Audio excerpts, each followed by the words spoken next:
It's 2023. You've made your New Year's resolution. You want to get rich, you want good grades, and you want a muscular body. Yet there you are in your bed, seeking for that next hit of dopamine. It's the molecule of pleasure and motivation that has been stopping you from achieving your goals. Then why the hell did humans evolve with such a neurochemical that can be detrimental to us? Well, dopamine is certainly not an evil molecule designed to make humans sluggish and unmotivated. Instead, it is the nature of the molecule that makes people become so addicted to the dopamine-evoking activities that we do each and every single day. So if you're the person that typically has problems with being motivated or fighting addiction, stick around because this video will enlighten you about why dopamine has been controlling over your life, how to hack and take over the dopamine system, and what effects you will gain by doing so.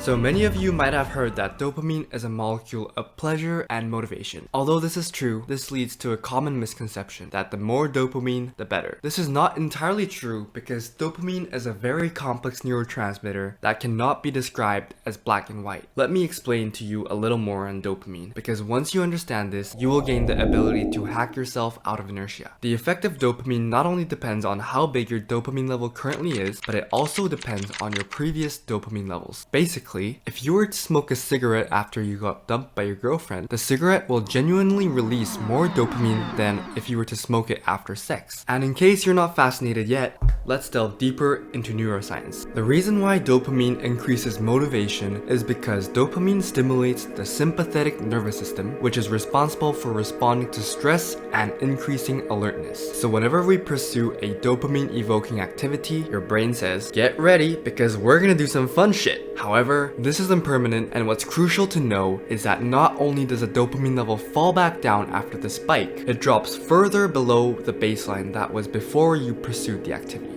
Think about a wave pool consisting of dopamine, and within a wave, there is a peak and a trough. If you spike your dopamine level and create a significantly high peak, as a consequence, it will result in a significantly lower trough. Now you realize why you'd be so unmotivated after a big stimulus of dopamine. And here's where the addiction kicks in. Once your brain is introduced to a dopamine-evoking activity, it analyzes and grades the activity based on how good you felt from that dopamine reward. Your ingenious brain starts to anticipate and predict the reward just from having a cue due to a mechanism called the dopamine reward prediction error. If the reward is just as rewarding as your previous experience, there will be no prediction error. However, if the reward is not as rewarding as your brain anticipated, this leads to an error in the reward prediction system, causing your dopamine levels to drop below baseline. And how do people react to this? Well, they abuse it, hoping to get the same effect. The dopamine wave pool analogy, coupled with the dopamine reward prediction error, explains why so many drug users become drug addicts. Initially, they only required a small dosage of drug to feel the high, but after use, their pool of dopamine drastically runs out to the point where they wouldn't feel the same high from taking the same dosage of drug. This disappoints them, and therefore they either move on to a stronger drug or take a higher dosage of the drug. Eventually, their baseline level of dopamine is so low that they feel miserable and depressed in absence of the drug, which causes them to be so dependent on it. And now you know that since you've been feeding yourself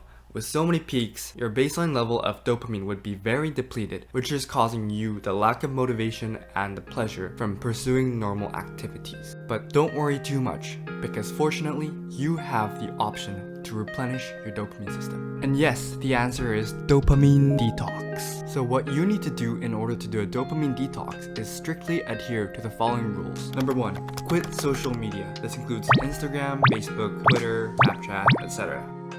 Social media. For 7 days, take them out of your life. And if you say, oh, my friends are gonna worry. Bro, shut up. The world isn't gonna go corrupt because you disappeared on a social media platform for 7 days. So stop making your bullshit excuses. And if you're not ready to do this, what can I say other than you're an NPC that's just not ready to be unplugged? Rule number 2, quit drinking and quit smoking just for a week. I mean by not a single sip of alcohol and not a single gasp of smoke, whether it's tobacco, pot, vape, cigarette, I don't care. Rule number 3, no YouTube videos and no video games. This one's a pretty obvious one. If you understand that social media is a cheap dopamine, you will also understand that most video games and 99.9% of the YouTube videos are a source of cheap dopamine as well. So for 7 days, quit them. Rule number 4, very important, no porn, no masturbation. whatsoever. Porn and masturbation is the most detrimental thing you could ever do to your productivity. It genuinely pisses me off that how society nowadays says masturbation is healthy for you. Oh, it reduces the risk of prostate cancer. Degenerates. Some of you are so wired in the matrix that you say to yourself that you can't last a day without releasing. Bro, just listen to me for 1 second with sheer rationality. During masturbation, at your climax, your dopamine levels peak because your brain thinks, hooray, it's reproduction time, release the gametes and fertilize the egg. But in reality, you are literally looking at a pixelated screen, beating the devil out of your meat. To expand on this, after ejaculation, your brain releases a hormone called oxytocin, which is a hormone responsible for bonding and falling in love. But with who? Your right hand? Or with a porn star that you just watched that got fucked by 10 other dudes? And now you can extrapolate why you felt so empty, lonely, and unmotivated during your refractory period. Rule number 5, no hyperpalatable food. This includes McDonald's, pizza, chocolate, ice cream, soda, etc.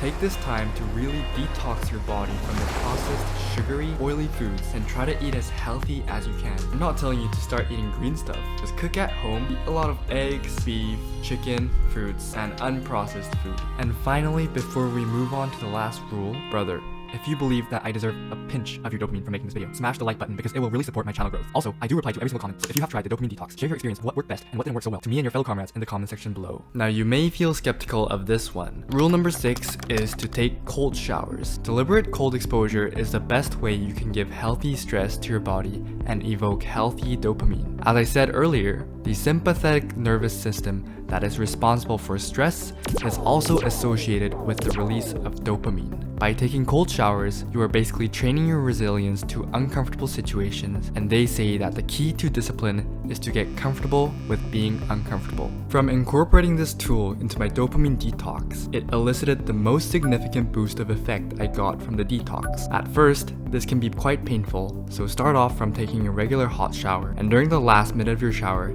end with the cold water. And each day, increase this duration from a minute to 2 minutes to a point where you're eventually able to shower entirely with cold water. This is much further elaborated in Dr. Andrew Huberman's podcast, and I will include a link down below in the descriptions for those of you that are interested in learning more about this, so definitely check it out. So how did the dopamine detox affect me? Well, personally, dopamine detox absolutely and undeniably changed not only my dopamine system, but it also reshaped my identity. It allowed me to be the indefatigable guy that wakes up early in the morning, jumps straight into a cold shower, does a fasted workout, focuses on work for 3 hours straight, who used to be only existent in my imagination. By doing a dopamine detox, you will see immense benefits in your motivation, confidence, attention span, mental and physical health, etc, etc, etc. But if you feel overwhelmed by these rules, you are not alone. I was once a beta soy boy who used to smoke and drink whatever I wanted, vap whenever I wanted, and ingest every single cheap dopamine I could find. And to suddenly reshape my habits did seem like an insurmountable task. But after multiple failures, I came to the realization that there is no such thing as a key to success. There is no shortcut from X to Y. You either do the hard work and stick to it till the very end, or you choose ignorance and cowardice, returning to your falsely created world and constantly appeasing your insecurities. Know the difference. You are allowed to fall, but stand back up. Never stop fighting, because once you give up, I assure you that your dreams will haunt you every single night. And just remember, your inclinations will always exist, ready to devour up your goals. It is you that gets to decide either to take the cheap dopamine with zero sacrifice,